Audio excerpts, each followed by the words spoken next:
துரைலிங்கம் அமிர்தலிங்கம் நம்ம யூடியூப் சேனலில் பார்வையாளர். ஒரு முறை கருத்து பெட்டியிலே பதிவு இட்டிருந்தார். மேட்டுக்குப்பத்திலே பௌர்ணமி இரவு படுத்து உறங்கினால் நன்மைகள் உண்டாமே என யாரோ சொல்லி இருக்கிறார்கள் போல விளக்கம் கேட்டிருந்தார். அதற்கு பதில் அளிக்கவே இந்த பதிவு. அவருக்கு மட்டுமல்ல, உங்கள் எல்லோருக்கும் தான். அண்டத்தில் உள்ளதெல்லாம் பிண்டத்தில், பிண்டத்தில் இருப்பதெல்லாம் அண்டத்திலும் உண்டு. உங்களைப் போல சன்மார்க்கிகளுக்கு இதெல்லாம் தலைகீழ் பாடம், கரதள பாடம். நான் தனியே விளக்க வேண்டியதே இல்லை. வள்ளலார் பேசும் அகம் அகப்புறம், புறம் புறப்புறம். வானம் என்னும் வெளியிலும் உண்டு, தேகம் என்னும் அகத்திலும் உண்டு. யூடியூபிலே இது பற்றி பேசாத சன்மார்க்கிகளே இல்லை. கேட்டு கேட்டு உங்களுக்கும் மனப்பாடமாயிருக்கும். நானும் திருப்பி சொன்னால் நிச்சயம் புளிக்கும். பௌர்ணமி சப்ஜெக்ட் என்று வந்து ஆகிவிட்ட போது சொல்லாது இருக்க முடியவில்லை. இதிலே புறம் என்பது அண்டவெளியிலே நிலா, சந்திரன். நமது பிண்டத்திற்கு உள்ளேயும் ஒரு சந்திரன் உண்டு, மதி. அதுதான் நமது மனம், மன அறிவு. இதுதான் வள்ளலார் சொல்லுவது. மனத்துக்கும் சந்திரனுக்கும் அவ்வளவு நெருங்கிய தொடர்பு. வள்ளலாருக்கு முன்பே கூட இந்த விஷயம் நிறைய பேருக்கு தெரிந்து இருந்தது. லத்தீன் பேசிய மனிதர்கள் இருக்கிறார்களே எங்கோ வெளிநாட்டிலே, அவர்களுக்கு கூட அந்த காலத்திலே தெரிந்து இருந்தது என்றால் பார்த்து கொள்ளுங்களேன். லூனா என்பதுதான் அந்த லத்தீன் வார்த்தை. அந்த காலத்திலே சோவியத் யூனியன் நிலவுக்கு அனுப்பிய ஸ்பேஸ் கிராஃப்ட், அதன் பெயர்தான் லூனா. மனசு பாதிக்கப்பட்டவர்களை கூட இன்று நாம் நிலவோடு சம்பந்தப்படுத்தி தான் பேசுகிறோம். என்ன சொல்லுகிறோம்? லுனாட்டிக், லுனாட்டிக் அசைலம், எல்லாமே நிலவு சம்பந்தப்பட்ட வார்த்தைகள் தான். அண்டத்திலே நமது பூமியின் நிலவுக்கு வளர்பிறை, தேய்விரை இரண்டும் உண்டு. நமது மனசுக்கும் அது மாதிரி உண்டு என்றால் கேட்க வியப்பாகத்தான் தோன்றும். ஆனால் நம் சித்தர் பெருமக்கள் சொல்லி வைத்திருக்கிறார்கள். அறிவியல் என்ன சொல்லுகிறது என்றால் எதுவுமே தெரியாது, இன்னும் கண்டுபிடிக்கவில்லை என்றுதான் சொல்ல வேண்டும். மூக்கு, நுரையீரல், மூளை என பேசி அலச தெரிந்த விஞ்ஞானத்திற்கு, அறிவியலுக்கு சரம், வாசி, நாடி பற்றிய அறிவு சுத்த பூஜ்ஜியம், பெரிய ஜீரோ. நாடி, பிராணன் என்கின்ற தமிழ் வார்த்தைகளுக்கு ஆங்கில வார்த்தையே கிடையாது. அறுத்து பார்த்தால் கண்ணுக்கு தெரியணும், அப்பத்தான் நம்பும் அறிவு இயல். வெட்டி பார்த்தால் விழிக்கு தோற்றம் தோணணும், அப்பத்தான் ஏற்றுக்கொள்ளும் விஞ்ஞானம். இந்த நுரையீரலுக்குள் போவது ஆக்சிஜன், போகும் வழி நமது மூச்சுக்குழாய். இதுதான் நமது மாடர்ன் உடல் கூற்று அறிவு இயல். காலில் நுழைந்து உடல் பூரா ஏறி ஒவ்வொரு சக்கரமாக, ஒவ்வொரு சக்கரத்திலும் 8 போட்டு, சக்கரம் என்பது நாடிகளின் சந்திப்பு முனை, அப்படி 8 போட்டு நெற்றி நடு ஆக்ஞா சக்கரம் வரை போவதுதான் பிராணன் என்னும் உயிராற்றல். இப்படி சில பேர் விளக்கம் சொல்லுகிறார்கள். யூடியூபில் இதையெல்லாம் போட்டு ஆஹா ஓஹோ என்று பாராட்டி எல்லாம் வாங்குகிறார்கள். இந்த உயிராற்றல் போவதற்கு ஒரு வழி வேண்டுமே, அதற்கு பெயர்தான் நாடி.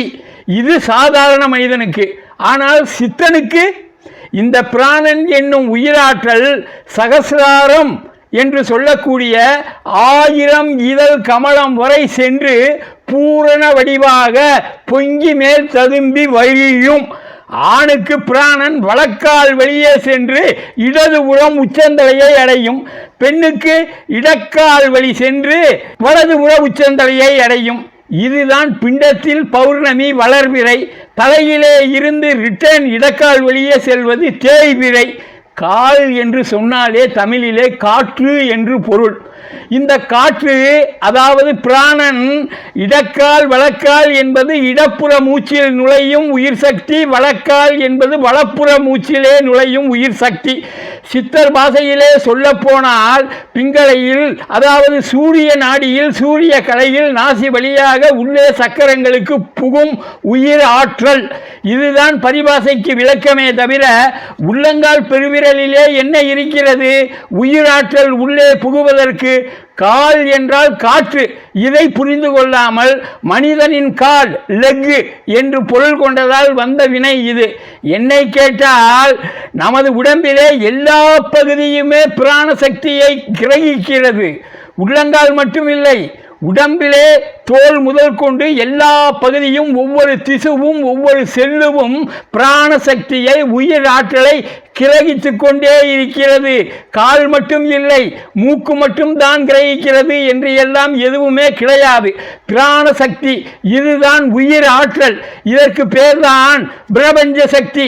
இங்கிலீஷிலே பாலிசாக சொன்னால் காஸ்மிக் எனர்ஜி, ஈத்தர் என்று என்ன வேண்டுமானாலும் நீங்கள் சொல்லிக் கொள்ளுங்கள். இது உடல் பூராவுமே சார்கிறது, சார்ந்து கொண்டே இருக்கும். உடம்பிலே உயிர் இருக்கும் வரை. ஆகாயத்திலே இது இல்லாத இடமே இல்லை, எங்கும் இருக்கிறது. வெப்பம் பிராணசக்தி, எலக்ட்ரிசிட்டி அதுவும் பிராணசக்தி. இந்த பிராணசக்தி காற்றிலும் உண்டு, சூரிய ஒளியிலும் உண்டு.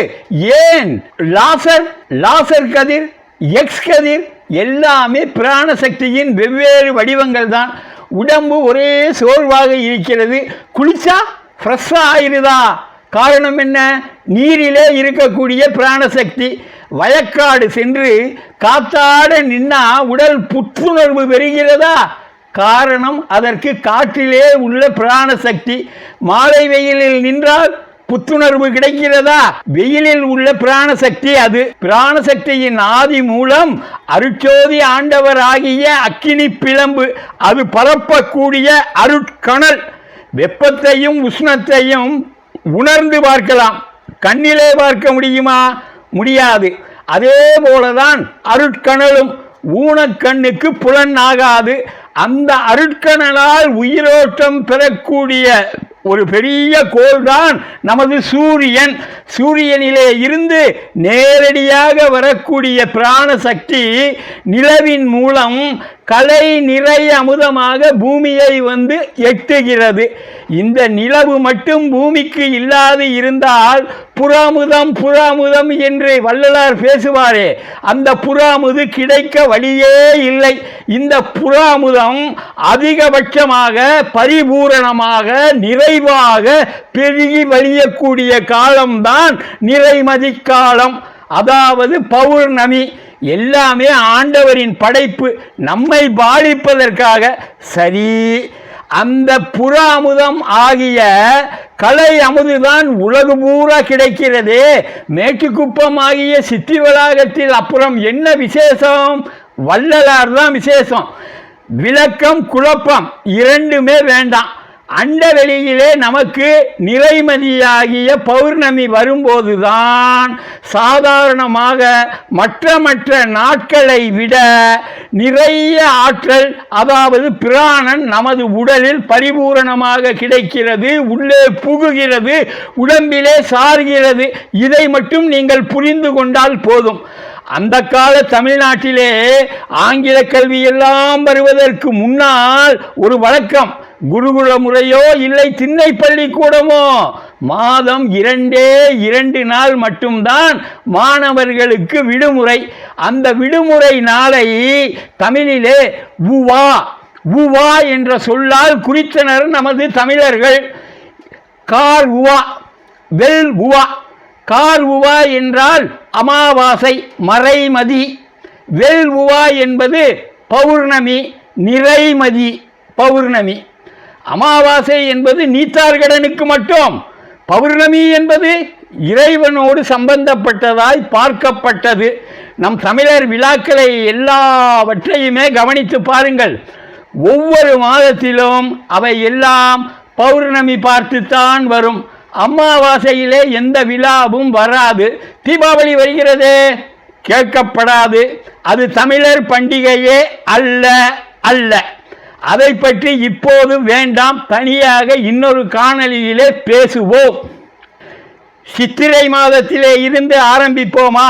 சித்திரை மாதத்திலே விசேஷம் சித்ரா நட்சத்திரம். காரணம், அது சித்திரா பௌர்ணமியிலே வருவது எல்லா கடவுளர்களுக்கும் ஏக விசேஷம். வைகாசி மாதம் விசாக நட்சத்திரம் பௌர்ணமி நாளிலே தான் வருகிறது. முருகப்பெருமானுக்கு ரொம்பவும் சிறந்த நாள். ஆனி மாதம் ஆணி திருமஞ்சனம் அப்பன் நடராசனுக்கு, ஆடி மாதம் பௌர்ணமி என்று அம்பிகையின் ஆடி தபசு, ஆவணி பௌர்ணமி அவிட்ட நட்சத்திரத்திலே திருவண்ணாமலை கிரிவலம் ரொம்பவும் ஸ்பெஷல். ரட்சாபந்தன் வட மாநிலங்களிலே, புரட்டாசி பௌர்ணமி சிவாலயங்களிலே மிகவும் சிறப்பு. ஐப்பசி பௌர்ணமி சிவனுக்கு அன்ன அபிஷேகம், மகேஸ்வர பூஜை. அன்னம் என்றால் சோறு, சோறுக்கு இன்னொரு அர்த்தம் முக்தி. முக்தி நிச்சயம் எப்போது? அன்னாபிஷேகம் செய்தார். இங்கே அன்ன அபிஷேகம் என்பது அன்னதானம், அன்னதானம் தான் அன்ன அபிஷேகம். இதுதான் முக்கியமன்றி லிங்கத்திலே அப்பி அழகு பார்ப்பதல்ல. பக்தர்கள் எல்லோருக்கும் அன்னதானமாக விநியோகிக்கப்பட வேண்டும். இது புரிந்தால் சரி. அடுத்து கார்த்திகை மாத பௌர்ணமி தீப விழா. மார்கழி திருவாதிரை நட்சத்திரத்தில் வரக்கூடிய பௌர்ணமி ஆடல் அரசனுக்கு நடராஜ பெருமானுக்கு அபிஷேகம். தைப்பூச பௌர்ணமி இது எல்லோருக்கும் தெரிந்தது, தனியே நான் விளக்க தேவையே இல்லை. முருகப்பெருமானுக்கு, இப்போது நம் வள்ளலாருக்கு. மாசி மகத்தோடு வரக்கூடிய பௌர்ணமி தான் கும்பமேளா அமுத கலசம் எழும்புகின்ற சமயம். பங்குனி உத்தர பௌர்ணமி முருகனுக்கு, இன்னும் எல்லா கடவுள்களுக்கும் விசேஷம். இப்படி ஒவ்வொரு மாதத்திலும் பௌர்ணமி என்று வரக்கூடிய நட்சத்திரம்தான் சிறப்பு பெறுகிறது. தேவாரத்திலே திருமயிலைப்பதிகம் பாடி இருப்பார் ஞான சம்பந்தர். குடத்திலே அடைக்க வைக்கப்பட்டிருந்த சாம்பலிலே இருந்து வெந்து நீர் ஆகி போயிருந்த அந்த அஸ்தியிலே இருந்து பூம்பாவையை உயிர்ப்பிப்பார் ஞான சம்பந்தர்.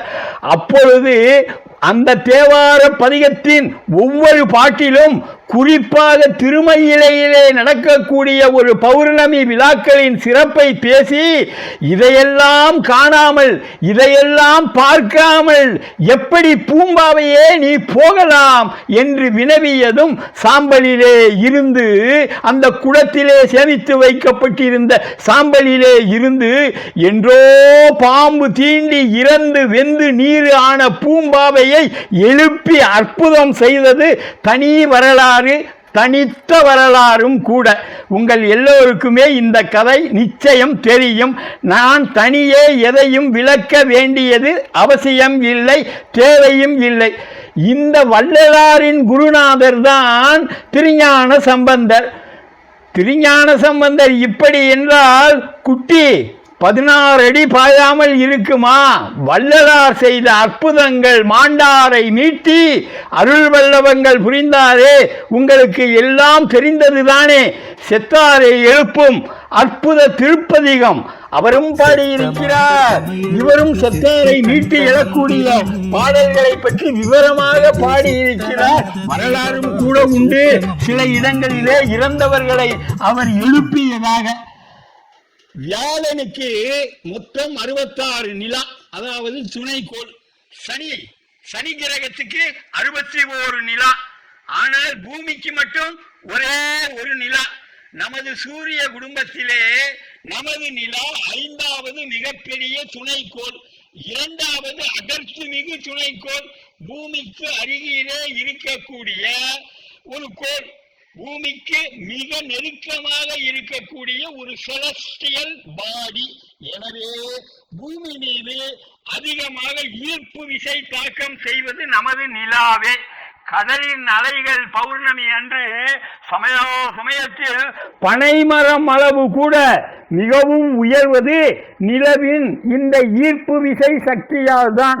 பூமியை பாதிக்கும் இந்த ஈர்ப்பு, கடல் நீரை பாதிக்கும் இந்த ஆகர்ஷண சக்தி நமது பூமி உயிர்களையும் நிச்சயம் பாதிக்கிறது, மனத்தையும் பாதிக்கிறது. நல்ல விதமாகவும் சில சமயம் எதிர்மறையாகவும் கூட, அவரவர் எண்ணத்திற்கு தக்கபடி தகுந்தபடி. என்னுடைய சிறு பிராயத்திலே நான் கவனித்திருக்கிறேன். தமிழகத்திலே சில சமூகத்தினர், சில குறிப்பிட்ட இனத்தவர்கள் தங்கள் பரம்பரை தொழிலுக்கு அமாவாசை என்று மட்டும் விடுப்பு விடும் பழக்கம் உண்டு.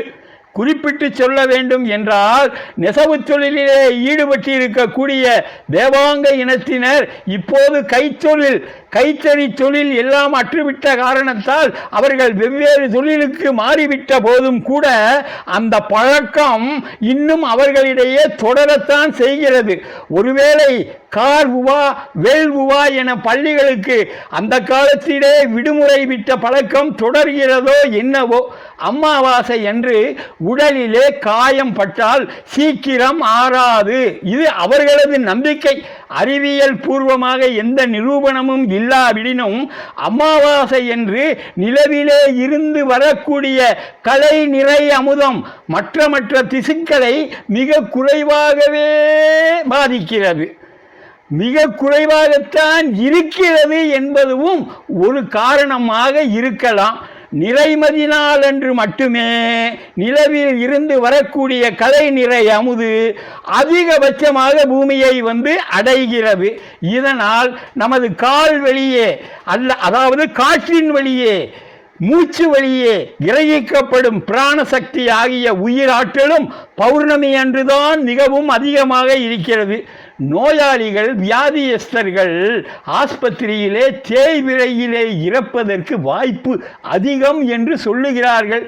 உண்மை எது என புள்ளி விவர ஆய்வு செய்து பார்த்தால்தான் நமக்கு தெரியும்.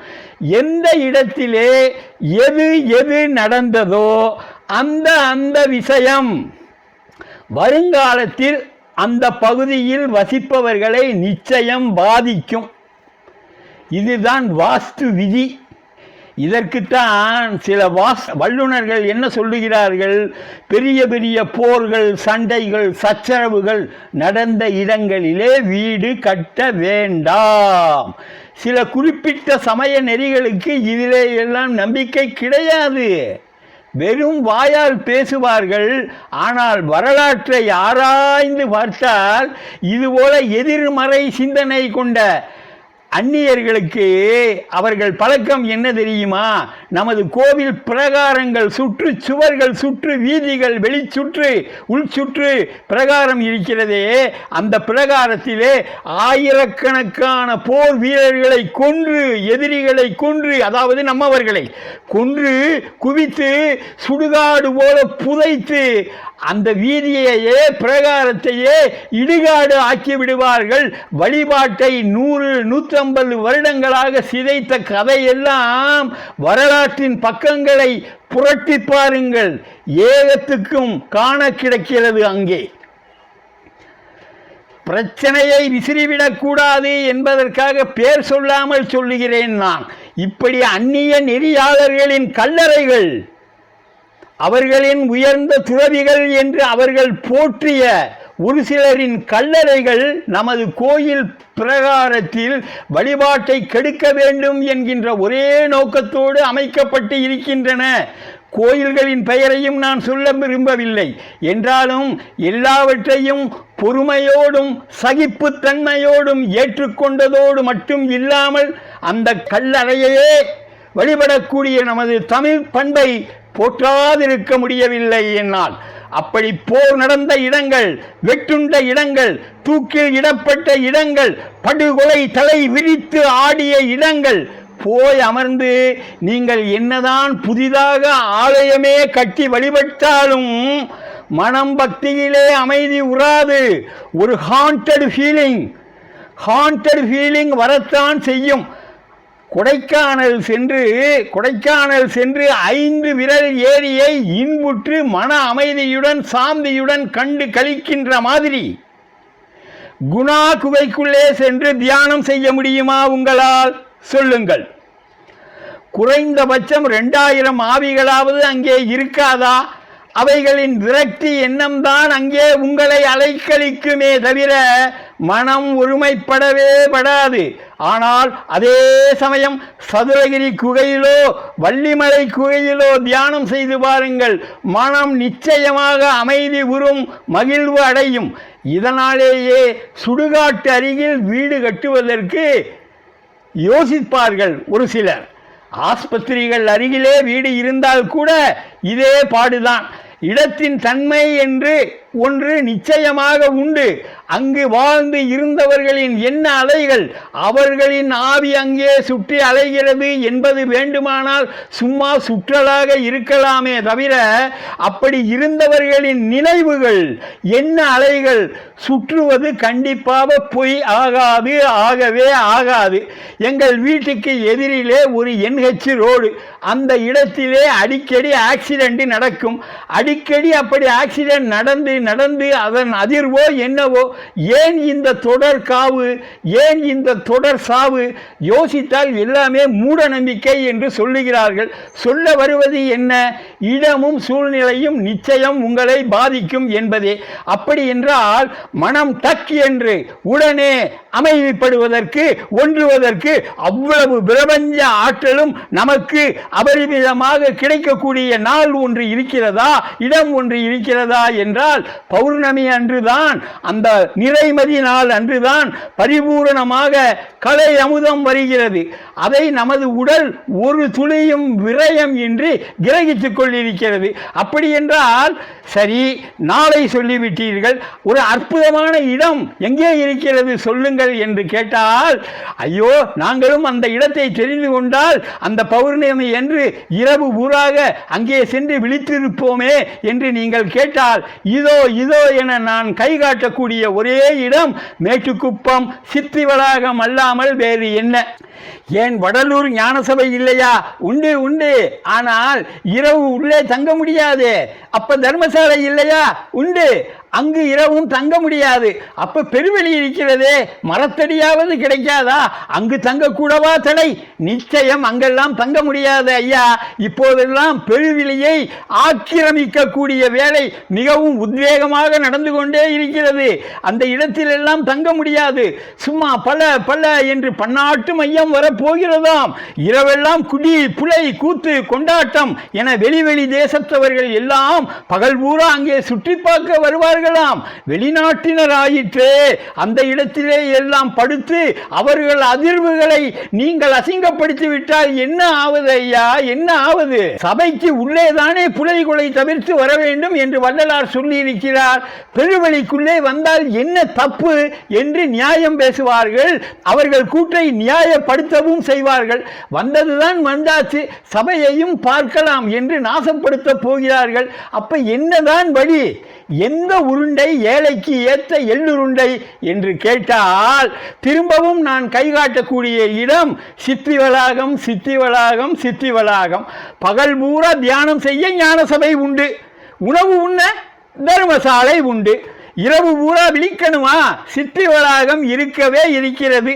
எந்த இடத்திலும், பூலோகத்தில் எந்த மூலை முடுக்கிலும், எந்த கோவிலிலும் இல்லாத சிறப்பு இங்கே இருக்கிறது. அப்படி என்ன சிறப்பு? இங்கேதான் உங்களையும் என்னையும் மாதிரியே தாய் கருப்பை ஊரிலே பிறந்த ஒரு மகன், ரத்தம் சதை நினம் எல்லாவற்றையும் கொண்டிருந்த ஒரு மனிதன், பசி தூக்கம் மரணம் முதலிய எல்லா அவஸ்தைகளையும் களைந்துவிட்டு மற்ற மக்களைப் போல சடலமாகி உடலை கீழே கிடத்தாமல், மாளாமல், இறக்காமல் ஒளிந்தேகமாக்கி உடலை மாற்றிக்கொண்ட அற்புத இடம் ஐயா. இந்த அற்புத இடம்தான் சித்தி வளாகம். அப்படியா? ஆமா. எந்த அருட்பெருஞ்சோதி அந்த மனிதரை கொஞ்சம் கொஞ்சமாக டிரான்ஸ்ஃபார்ம் பண்ணி அவருடைய உடலை ஒளிதேகமாக மாற்றி அவரிலே இவர் கலந்த இடம், அவரை தானாகவே மாற்றிய இடம். அந்த சாதாரண மனிதர் அருட்பெருஞ்சோதி பெருமானாகவே மாறி அருள் ஆட்சி புரியக்கூடிய மையம். அவர் உடல் அனந்த கோடி சூரிய பிரகாசம். அது உடல் முழுக்க பொங்கி கொட்டும் உயிர் ஆற்றல், அருள் ஆற்றல் அத்தனையும் அவர் சிற்றம்பலத்துக்குள்ளே கண்டு அதுவே அருட்பேரம்பலம் ஆகி மதிமண்டலத்து அமுதம் வழிந்து தேகம் எங்கும் பிரவகிக்கக்கூடிய இடம். அந்த மதிமண்டலத்து அமுதத்தை நீங்களும் மாந்தி மாந்தி கழித்து நெக்கு உற வேண்டுமா? சித்தி வளாகம் வாருங்கள். அந்த அருள் அமுத வெள்ளத்தில் அமிழ்ந்து அமிழ்ந்து நினைந்து நினைந்து உணர்ந்து உணர்ந்து நெகிழ்ந்து நெகிழ்ந்து அன்பே நிறைந்து உற்று எழும் கண்ணீர் அதனால் உடம்பு நனைந்து திளைக்க ஆசையா? மேட்டுக்குப்பம் வாருங்கள். ஒரே ஒரு சூரியன், நமது பூமிக்கு என்று உரியது. அது தரும் உயிராற்றலை வாங்கி பிரதிபலிக்கக்கூடியதுதான் சந்திரன். என்றைக்கு? பௌர்ணமி அன்று முழுமையாக பூரணமாக என்று நான் முன்பே சொன்னேன். இங்கோ சித்திவளாக திருமாளிகையில் அனந்த கோடி சூரியன் பரிபூரணமாக இருக்கிறது. அதன் பிரகாசம் வெறும் உயிராற்றலாக மட்டும் இல்லை, அருள் ஆற்றலாக, ஆனந்த பிரபாக ஆற்றலாக இங்கே கொட்டிக்கொண்டே கிடக்கிறது, வீழ்ந்து கொண்டே இருக்கிறது. அதை வானிலே உள்ள நிலைமதி கூட வாங்குகிறது. உங்கள் உச்சந்தலைக்குள் பொற்சபை இருக்கிறது. அந்த பொற்சபைக்குள்ளே நிலவு இருக்கிறது. அந்த நிலவும் அந்த சக்தியை வாங்குகிறது. வாங்கி உங்கள் தேகம் பூரா வரிசிக்கிறது என்றால் அடடா அடடா, யாருக்கு கிடைக்கும் இந்த பாக்கியம்? உங்களுக்கு கிடைத்திருக்கிறது, உங்களுக்கு வாய்த்திருக்கிறது. வாருங்கள் சித்தி வளாகம். உணர்வு உணர்வு உணர்வு, இந்த உணர்வு தான் மிகவும் முக்கியம். அவரோடு ஒன்றிவிட வேண்டும். ஒன்றிவிடக்கூடிய உணர்வு இல்லையால் வேறு எதுவுமே இல்லை.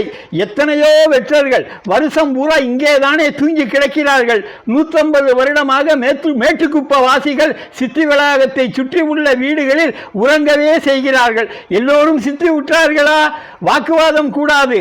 அதனால்தான் அவரோடு ஒன்றி இருக்கக்கூடிய நினைவு வேண்டும், அந்த உணர்வு வேண்டும் என்று நான் சொல்லுகிறேன்.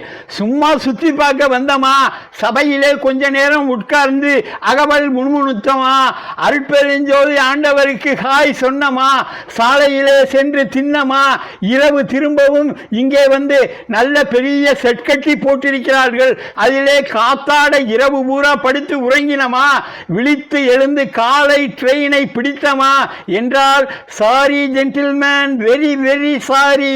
உறங்குவதற்கு அல்ல இந்த இடம், தூங்குவதற்கு அல்ல இந்த ஸ்தலம். இங்கே ஒவ்வொரு நாளும் சிவராத்திரி, ஒவ்வொரு நாளும் சிவராத்திரி தான். புரியலையா?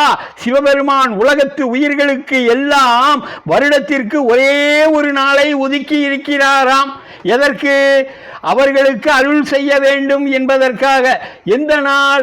அதுதான் இந்த மாசி மாதம் வரக்கூடிய சிவராத்திரியாம். கேள்விப்பட்டு இருப்பீர்களே. அன்று அவரும் விழித்திருப்பாராம், நாமும் விழித்திருக்க வேண்டுமாம். அன்று விசேஷமாக எல்லா உயிர்களுக்கும் அருள் பாலிப்பாராம். புலி ஒரு வேடனை விரட்டியது. அவன் பயந்து போய் ஒரு வில்வ மரத்திலே ஏறி உட்கார்ந்தான். கீழே அது போன பாட்டை காணும். தூக்கம் வந்தால் டொபக்கு என்று கீழே விழுந்து விடுவான். புலி சாப்பிட்டு விடும். ஆகவே உறக்கம் வராது இருக்க மரத்தின் வில்வ இலைகளை ஒன்று ஒன்றாக பறித்து அந்த வேடன் கீழே போட்டான். இந்த கதையெல்லாம் நீங்கள் கேள்விப்பட்டிருப்பீர்கள் நிச்சயம். அந்த வேடனுக்கு கீழே ஒரு சிவலிங்கம் கூட இருந்ததாம். அன்று சிவராத்திரியாம். தெரியாமலேயே இலையை பறித்து சிவலிங்கத்தின் மேல் போட்ட பணன் அடுத்த பிறவியிலே அவன் ராஜாவாக பிறந்தானாம். அடுத்த பிறவியிலே அவன் ராசாவாக பிறந்தான். அந்த நீதிக்கதை சொல்லுகிறது. இவற்றையெல்லாம் மூட்டை கட்டி வைத்துவிட்டு நீங்கள் இங்கே வாருங்கள். இங்கே ஒருத்தர் வள்ளலார் என்று பேர், ஐந்தொழில் ஆற்றல் வல்லவர், உங்களுக்காக நீங்கள் வருவீர்கள் என்று காத்துக்கொண்டே இருக்கிறார். அடுத்த பிறவியிலே நீங்கள் தான் ராஜா. கதையெல்லாம் இங்கே கிடையாது. இந்த பிறவிதான் இறுதி பிறவி. இந்த பிறவியிலேயே நீங்கள் தான் ராஜா. வெறும் ராஜா இல்லை, நடராஜா என உங்களை மாற்றி காட்டுவதற்காக கையை குப்புற வைத்து காட்டுகிறார். பாருங்கள். எதற்கு? உங்கள் தலை மேலே வைத்து ஆசி செய்ய மட்டுமா? இல்லை இல்லை, உங்கள் தலையிலே அடித்து 3 தடவை சத்தியமும் செய்து வாடா மகனே என்று உங்களை வாரி அணைப்பதற்காக, உங்கள் மரணத்தை வேறு அழிப்பதற்காக. எனவே இங்கே வாருங்கள். அன்பர் கமெண்ட் பாக்ஸிலே கேட்டிருந்த மாதிரி சித்தி வளாகத்திலே படுத்து உறங்கினால் என்ன நன்மை என்பதற்கு அல்ல. இங்கே வருவது படுத்து உறங்குவதற்கு அல்ல. இங்கே வந்து விடிய விடிய விழித்திருக்க, வல்லலை எண்ணி தவம் இருக்க, அந்த உணர்வோடு ஒருமையாக மனத்தை ஒன்றுபடுத்தி ஒருமுனைப்படுத்தி ஒன்றி இருக்க. தூக்கம் வராதிருக்க வேண்டுமா? சத்சங்கம் கேளுங்கள். யூடியூபிலே ஆயிரமாய் கொட்டி கிடக்கிறது. அகவல் கேளுங்கள். அதிலே 2 மணி நேரம் தாராளமாக போக்கலாம். வரும்போது 11 வேஷ்டியோ, முடியலையா 7, 5, 3, ஏன் 1 கூட வாங்கி கொண்டு வாருங்கள். இங்கு வந்து காடுங்கள். வெற்றர்கள் வெறும் தலையிலே வெறுமே படுத்து உறங்குகிறார்கள். 3 வேளையும் அவர்களுக்கு சாப்பாடு எப்படியாவது கிடைத்து விடுகிறது. அவர்களோடு நீங்கள் இருந்து அவர்களை பாருங்கள், ஒவ்வொருவராக பாருங்கள். இங்கே லட்சாதிபதியும் உறங்குகிறான், கோடீஸ்வரனும் உறங்குகிறான், வெற்றர்களும் உறங்குகிறார்கள். நான் ஒன்றும் கோடீஸ்வரன் இல்லையே என்று சொல்லுகிறீர்களா? ஒரே ஒரு வேஷ்டி, கோடி வேஷ்டி. இவர்களுக்கு கொடுத்தாலும் நீங்கள் கோடி கொடுத்த ஈஸ்வரன் தான். கோடீஸ்வரனும் சரி, கோமணம் கட்டியவனும் சரி, இங்கே எல்லோரும் சமம்தான், ஒன்றுதான், சரி நிகர்தான். எல்லாருக்கும் ஒரே மாதிரிதான் நன்மை கிடைக்கும். வளாகத்தின் கோடியிலே படுத்துக் கொண்டு இருந்தாலும் கோடி கோடியாக கிடைக்கும். அப்படியா? நிஜமாகவா? வள்ளலார் சொல்லி இருக்கிறாரா? நீங்கள் சொல்லுகிறீர்களா? ஆமா, வள்ளலார் தான் சொல்லி இருக்கிறார். ஒருவனை பற்றி அனந்தம் பேர்களுக்கு நன்மை உண்டாம் என்பதை உண்மையாக நம்பி இருங்கள் என்பதுதான் அவர் இட்ட கட்டளை. யார் அந்த ஒருவன்? வேறு யார்? அவரேதான். கோடி கூட இல்லை, அனந்தம். இது அனந்தம், அதாவது எண்ணற்ற பேர், இன்ஃபினிட்டி என்று பொருள். சித்தி வளாகத்தை பற்றி பேர் உபதேசத்திலே இறுதி பகுதியிலே வள்ளலார் சொல்லுவது என்ன தெரியுமா? கேளுங்கள். அதற்கும் மேலாக நான் அதன் சிறப்பை பற்றி நான் என்ன சொல்லிவிடப் போகிறேன் தனியாக. இதுதான் வள்ளலார் சொல்லுவது. இப்படியே இருந்து கொண்டிருந்தால் ஆண்டவர் வந்தவுடனேயே எல்லா நன்மைகளையும் பெற்றுக் கொள்ளுவீர்கள். இது சத்தியம், சத்தியம், சத்தியம். இது ஆண்டவர் கட்டளை. எல்லோருக்கும் தாய், தந்தை, அண்ணன், தம்பி முதலிய ஆப்தர்கள் செய்யப்பட்ட உதவி எவ்வளவோ அதற்கு கோடி கோடி பங்கு அதிகமாக உதவி கொடுக்கும்படியான இடம் இந்த இடம். இது ஆண்டவர் கட்டளை என பேருபதேசத்தை நிறைவு செய்கிறார் வள்ளல் பெருமானார். முடியவில்லையே, வயசாகி போச்சே, எனக்கு தூக்கமாக வருகிறதே என்றால் பரவாயில்லை, படுத்து உறங்குங்கள். கடிவாளத்தை வள்ளல் பிரான் கையிலே ஒப்படைத்துவிட்டு நிம்மதியாக நீங்கள் இருங்கள், உறங்குங்கள். அவர் எதையும் செய்வார். உங்கள் சார்பிலே தியானம் கூட செய்ய மாட்டாரா என்ன?